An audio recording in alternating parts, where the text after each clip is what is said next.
संपूर्ण महाराष्ट्रात होळीचा उत्सव अगदी थाटामाटात पार पडत असताना भिवंडी शहरातील भोईवाड्यात कोळी समाजाच्या वतीनं यंदाचं 81वं वर्ष असून होळी मोठ्या उत्साहात साजरी केली जाते आणि पारंपरिक पद्धतीने होळीला सजवून त्याला विविध प्रकारच्या मच्छी लावून त्यामध्ये सुरमई, खेकडा, बांगडा, पापलेट, सुकी मच्छी अशा विविध प्रकारच्या मासे लावून होळीला सजवून या होळीची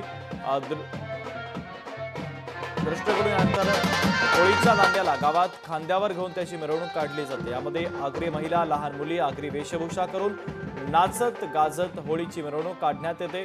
त्यानंतर कोळी पद्धतीने पारंपरिक रीतीने होळीची विधिलिखित पूजा अर्चा करून महिलांकडून होळीला फेऱ्या मारून तसंच नारळ वाहून पुरणपोळीचा नैवेद्य दाखवून होळीची पारंपरिक पद्धतीने पूजा करून एक गाव एक होळी असा संदेश देत उत्साहात होळी साजरी केली जाते।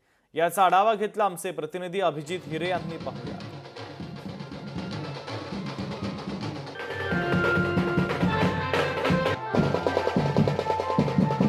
ह्या मिरवणुकीत आमचे सर्व लहान मोठे थोर महिला भगिनी हे सर्व मोठ्या प्रमाणात सहभागी असतात। वाजत गाजत ही मिरवणूक निघते आणि इथे पुन्हा मिरवणूक आल्यानंतर ह्या होळीच्या खांबाची आमच्या महिलांच्या हस्ते पूजा होते।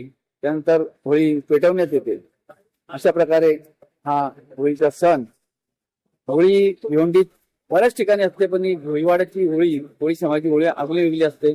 आपण मुंबईला आपण पाहतो अनेक कोळीवाड्याच्या होळ्या हा प्रसिद्ध असतात, तसेच धारावीचे असू दे, वरळीचे असू दे, माहीमचे असू दे, यांचं वेगळंच रूप होळीचं असतं।